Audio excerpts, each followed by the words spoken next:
So as I mentioned, we're going to wrestle this morning with one of the biggest, sometimes most difficult why questions.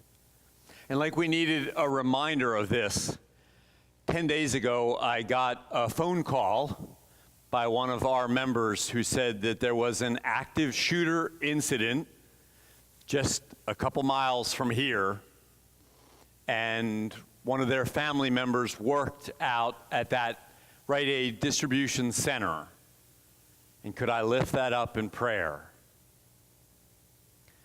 And it's those kinds of, and all the events around us that so often make us ask, why? I'm going to start with two brief things to begin with. And one of those is that, like last week, I'm going to try and wrestle with one of the biggest questions we ever ask that philosophers and great thinkers have been doing for years, and I'm going to attempt to do that in 20 minutes or less. And so I'm going to move fast through challenges that in many ways sometimes take a lifetime to wrestle through, and I'm just going to apologize for doing this. The second thing is I want to fully acknowledge that this is a challenge that is so often a heart challenge. That's me. And I'm going to answer it in many ways that are more head-oriented, but understanding that it's often a wrestle in our heart with the questions of why. I'm going to introduce that by telling you a really, really painful story. Try that. Last week, I introduced you to Bart and Tony Campolo. Tony Campolo, who's been a Christian leader, writer, speaker for generations, and his son Bart, who also was a great preacher and Christian leader and one who started nonprofits for those in need. But Bart, a few years ago, decided that he did not believe in God or Jesus any longer. I shared with you that one of the things I did in preparation for this message was to read a book that both father and son wrote, Why I Left, Why I Stayed. And I want to read to you from the first chapter by Bart about why he left.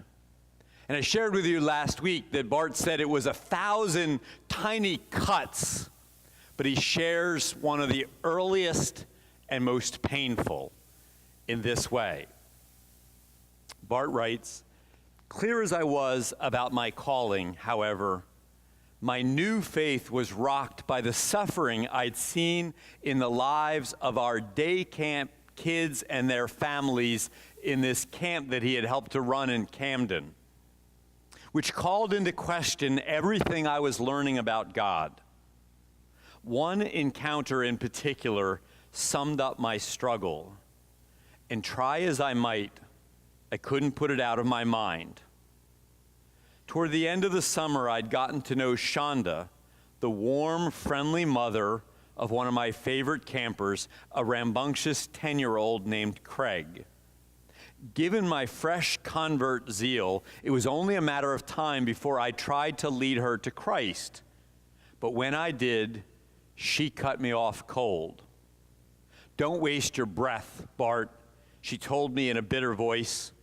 'I appreciate what you're trying to do here, but I don't want to hear about the love of God. You keep that mess away from me.' Her response surprised me until I pressed her to explain.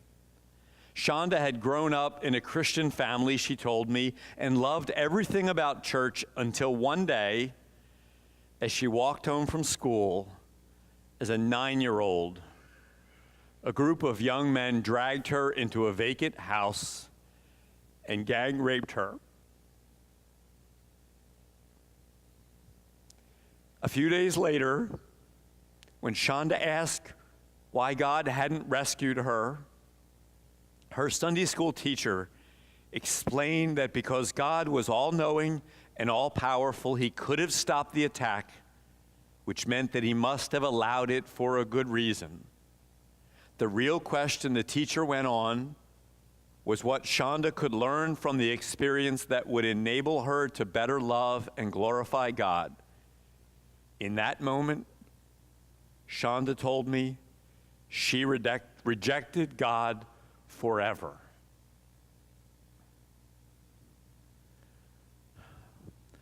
I think about that story, and I think of how that Sunday school teacher, who I'm sure was a good person, responded in a way so incredibly painful.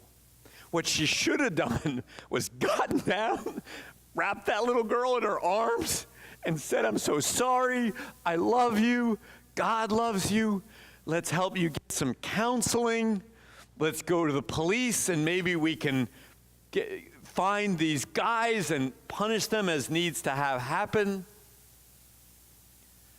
But she responded head explanation, in an explanation that only needed heart and love and to be the presence of God and Jesus for someone in pain. And I recognize this morning that I'm going to talk more about some head explanations. But I know that if you are in a heart place now for something that's happened recently, or maybe even things that are buried deep in your past, that it often takes a heart response to wrestle with this huge challenge of why bad things happen. And it's an age-old question. It's attributed to Epicurus, a Greek philosopher who posed the questions of what this all means. Epicurus, and there's some doubt about whether it was Epicurus or another Greek philosopher, basically said, if God is all powerful and God is all loving, then how is it that evil exists? If God is all loving and all powerful, why can't God make evil and bad and wrong in our world go away? Well, one of those explanations, one of those pieces when folks wrestle with this, and again, this is more in a head way than a heart way, is what Epicurus laid out leaves out a third attribute that we often attribute to God, and that is that God is all-knowing, that God understands the entire universe in a way that none of us will. And so one of the explanations for why does God allow so much bad is that God is all-knowing, and sometimes we simply do not understand. I know that that is unsatisfying when we're in a heart place, but when we're in more of a head place, and maybe if you're not in a big why place at the moment, wrestling with that and thinking through helps us when we're in those heart places. But one of the first explanations is that God is all-knowing, and sometimes we just do not and will not understand. And I will freely admit that it's been a lifetime of being a person of faith, and particularly as a pastor, to wrestle through this big why. And so a second of these head answers for why does God allow so much bad is that life is short. I don't know what's wrong with that this morning. That life is short. And when we compare the challenges and the difficulties and the pain of this life to an eternity with God, maybe it is that the short-term pain has long-term gain. An illustration of that, there was a young boy in my previous congregation who had that hole in his heart that you are sometimes born with, and so in a matter of weeks, he had open heart surgery as an infant to repair that. But that enabled him to have a healthy life the rest of his years until now. I think he's 18 or 19. But it was only from that short-term pain when he was very young that over the long term he has health. And so maybe it is that in the short term of our lives, we come to know God and have an eternity with God. And flowing from that idea as well,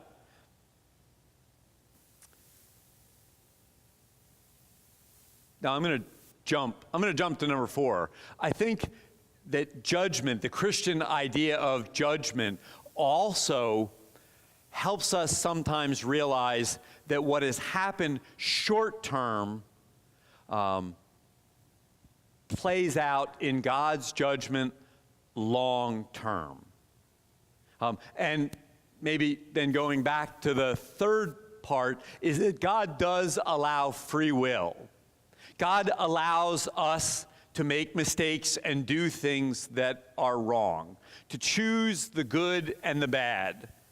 And as painful as that is sometimes, to see the evil in the world, to see that a mentally ill person will take a gun to a workplace, or that young men will commit the violent act that Shonda experienced,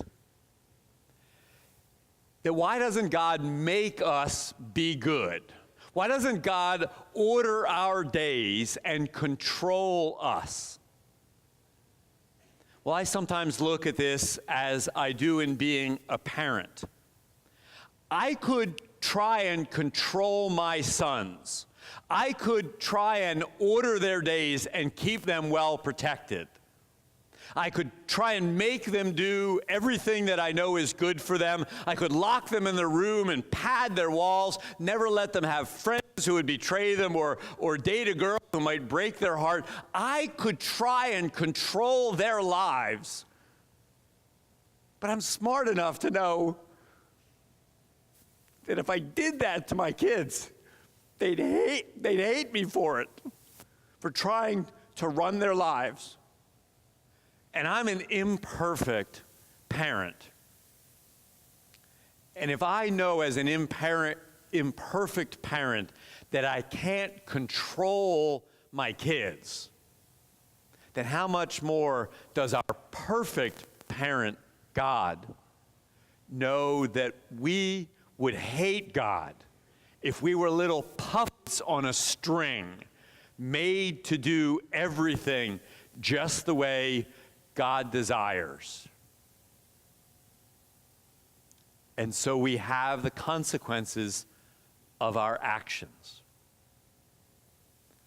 And God is, as well, I think, knows what most parents know, that sometimes love can be tough love. I know with my own kids at times, there are times when I've had to discipline, when there are times when I've had to have them receive the results of their own behavior, knowing that they would learn and grow from this. As tough as this is as a parent, I remember my older son having a temper tantrum and banging his head on the ground, and I let him do that, and he stopped doing it after I let him finish it out. As painful as that was as a parent, does God sometimes employ that same tough love that we as imperfect parents know? Does God sometimes let that happen to us in our lives as well? Because sometimes that produces character. You probably can look at your own life, I certainly can as well, and some of the most difficult and painful experiences, particularly from my own behavior, has grown me as a person, has made me deeper and stronger. Does God know that in spite of how painful it is when challenges come along, that helps us be better people in the long run? And God also, I think, knows that evil and pain can sometimes help us draw closer to God.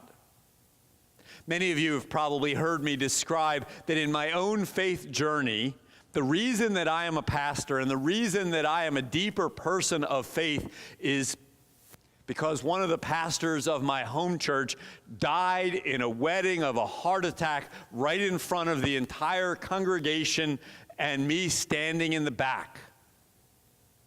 And I know that were it not for that event, I would not be the person of faith that I am. And I look back sometimes at that experience and I think, why didn't I give up on God? I mean, I could well see, somebody asking me, Stuart, why aren't you a person of faith? And I say, well, let me tell you about the day my pastor died in front of me at a wedding. But instead, that experience led me to a deeper understanding of God. And I don't know that I can fully tell you how that played out, but I can tell you that it did. That most painful experience in my life led me to a deeper faith. And does God know this about our nature? That it's sometimes the pain that helps us draw close to God. It's absolutely true in my own life. And sometimes it's also the bad we experience is of our own choices. And we have to face that sometimes. I particularly remember working with a family where the man died of cancer and having one of their kids say, why did God take my dad? And it was one of the harder things I've had to do as a pastor to subtly remind them that he had been a smoker for years and that his cancer and his early death were a result of his behavior. I mean, sometimes the things we blame on God, we can look at other things in our lives and say, no, that's the natural world. That's the way things happen. And sometimes it's the difficulties that we experience or others experience are a result of our choices along life's path. And one other explanation as well about the evil that we sometimes see is, well, why do we call something evil? Why do we call something bad? What higher authority do we look to for that judgment? And I don't know of any better way to describe that than by the phrase by C.S. Lewis, who was a person as an atheist who came to a faith, and then he later wrote, my argument against God was that the universe seems so cruel and unjust. But how had I got this idea of just and unjust? A man does not call a line crooked unless he has some idea of a straight line. What was I comparing this universe with when I called it unjust?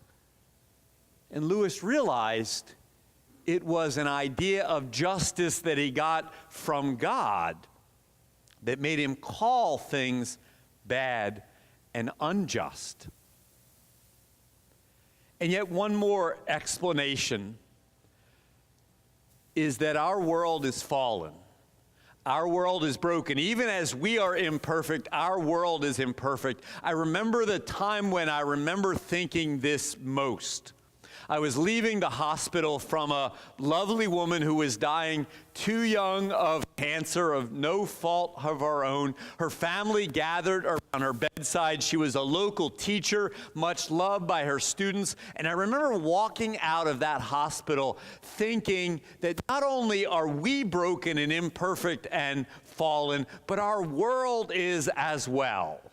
That our world has things like cancer and car accidents and earthquakes that are simply a result of the natural world.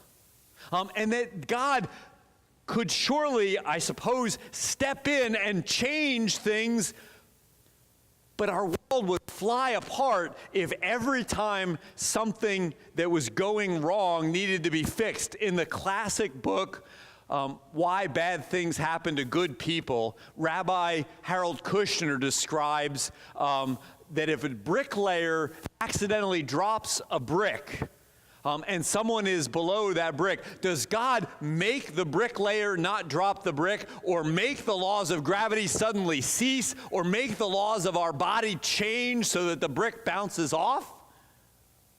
All of those things are part and parcel of the way that the world is, which is not perfect. And another explanation, and I came to understand this in the deepest form through probably the most difficult experience of me serving as a pastor. In my last congregation, we had a beautiful little girl named Lexi who got cancer at 4 years old.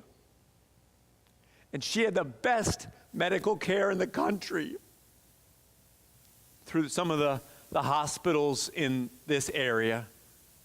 And she went through 3 remissions from that cancer, but it was a particularly aggressive form. And the 4th time, it ultimately took her life at the age of 9.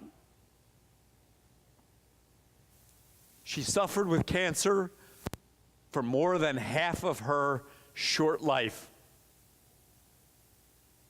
And one of my responsibilities was to lead not 1, but 2 funerals for Lexi.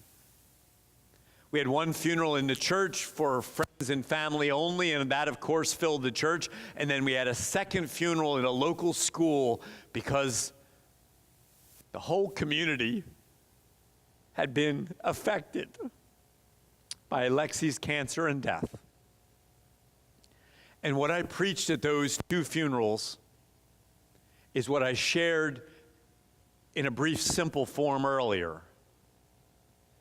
That we all had the choice to be glad and appreciative for the joy of Lexi's short life, or we could choose to be bitter, especially for her parents. We could choose to be bitter and angry and frustrated for all that she was not given. And ultimately, I think we all have that choice when we ask why. Will we be glad for the joy and the beauty and the wonder of life? Or will we be sad and bitter and angry for those why situations that we sometimes do not have adequate answers for?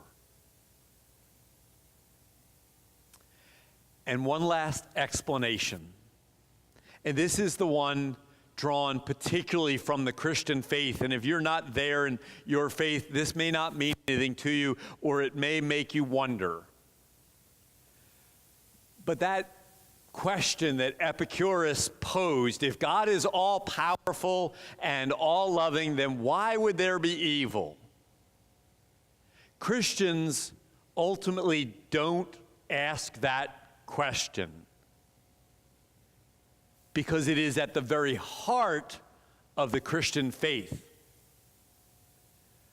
Because it's exactly what we are presented with in the person of Jesus. An all-powerful and all-loving God allowed his own Son to be betrayed into evil and be crucified. It is as if God, in the beginning of the Christian faith, showed us the most dramatic example he could of how evil is turned into God's most powerful way of expressing his love for us, which is what we will explore further next week in the question, why be a Christian? Amen.